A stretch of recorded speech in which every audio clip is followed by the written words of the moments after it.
चौथा भी पढ़े थे, ठीक है ना। वहाँ पढ़े थे कि दो बिंदु है, यदि यहाँ कोई बिंदु है, एक कोई बिंदु यहाँ है, इसके बीच की डिस्टेंस निकालना है, ठीक है।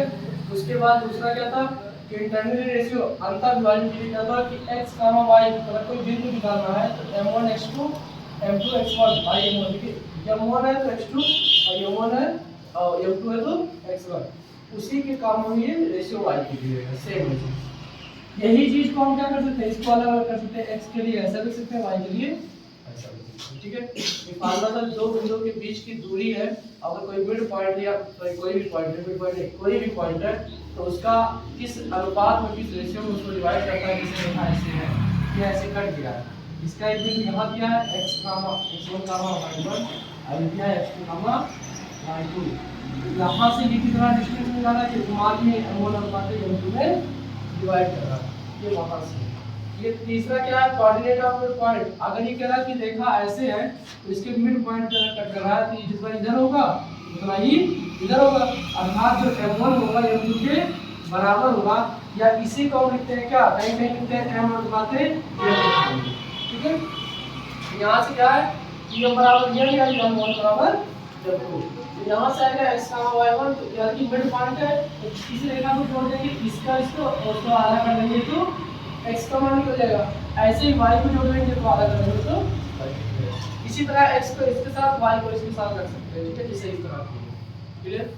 चौथा फार्मूला था कि area of triangle which vertex are given, अर्थात अगर कोई त्रिभुज दिया है क्षेत्रफल निकालना है यदि उसकी शीर्ष दी गई हो, जैसे मान लेते हैं अगर ये कोई त्रिभुज है, इसका एक वर्टेक्स है कि 2 3, कभी भी क्वेश्चन आता है कि त्रिभुज के कितने वर्टेक्स होते हैं, तो जितने त्रिभुज के कोण होते हैं उन्हीं को वर्टेक्स बोला जाता है।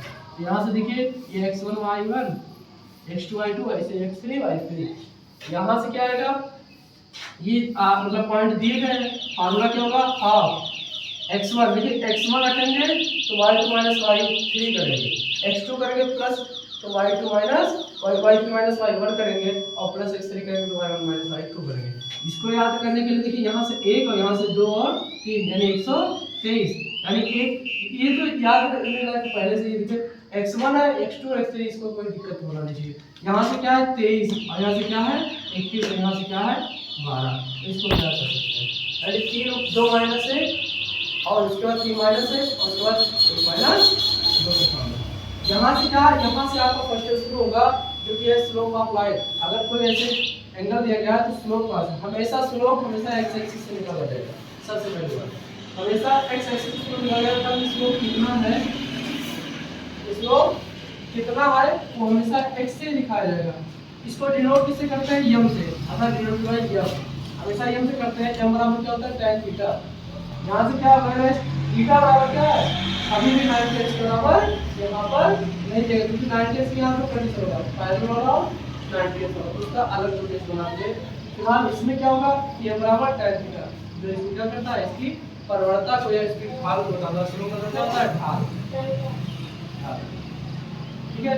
आगे देखिए इसमें क्या है, slope of line of cases, यानी अगर स्लोप है तो उसके दो केसेस होते हैं, एक थीटा हो सकता है 90 अंश से कम यानी कि एक्यूट एंगल हो सकता है, और दूसरा क्या हो सकता है 90 से ज्यादा हो सकता है। इस तरह से इसका मान आएगा, अगर 90 से कम है तो ये आएगा और 90 से ज्यादा तो सेम चीज है बट नेगेटिव है, क्लियर। आगे देखिए यहाँ से क्या है कि सातवां कंडीशन क्या है, coordination of parallel and perpendicular, यानी इसमें दो कंडीशन होते हैं, एक समांतर क्रम मतलब समांतर में और एक परपेंडिकुलर के अभिलंब बहुत कैसा होता है। तो देखिए जब पैरेलल होगा तो जितना स्लोप इसका होगा उतना ही स्लोप इसका होगा, यानी अगर अल्फा जितना है उतना ही बीटा का होगा, अर्थात अल्फा बराबर बीटा। और क्योंकि यहाँ पर निकाले हैं कि m बराबर tan बीटा, तो अगर यहाँ से देखें तो tan अल्फा बराबर क्या कर गया, tan अल्फा बराबर tan बीटा, क्योंकि दोनों मान क्या है बराबर है, तो यहाँ से m1 बराबर क्या जाएगा m2 हो जाएगा। m1 पहले के लिए है और m2 दूसरे का सबूत है, ठीक है। यहाँ से देखिए क्योंकि m1 बराबर m2 ही था, वहाँ पे देखिए m बराबर क्या है tan थीटा है, अगर यहाँ m बराबर क्या करते हैं, अगर 1 है तो ये tan अल्फा हो जाएगा और ये 2 है तो tan बीटा हो जाएगा।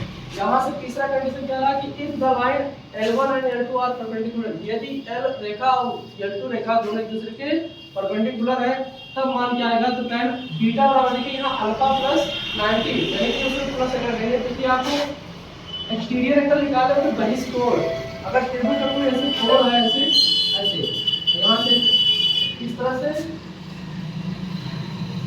से कोई कोण दिया, ये कोण दिया गया, तो ये जो कोण होगा ये इसके और इसके योग के बराबर होगा।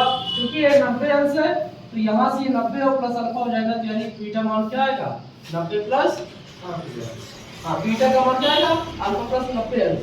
ठीक है, ये आ जाएगा। अब tan बीटा यहाँ रहेगा, यहाँ tan हम ले लेंगे क्योंकि ये भी तो बीटा ही है। ठीक है, तो यहाँ से tan लेंगे। अब देखिए tan बीटा यहाँ ट्रिग्नोमेट्री का फॉर्मूला लगेगा कि tan अल्फा प्लस 90 यहाँ क्या आ जाएगा माइनस 60 अल्फा।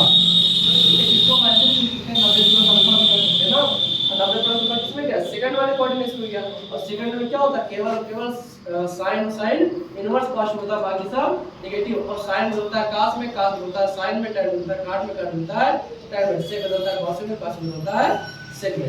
ये फॉर्मूला tan बीटा बराबर बस यहाँ से ये फॉर्मूला है। ठीक है,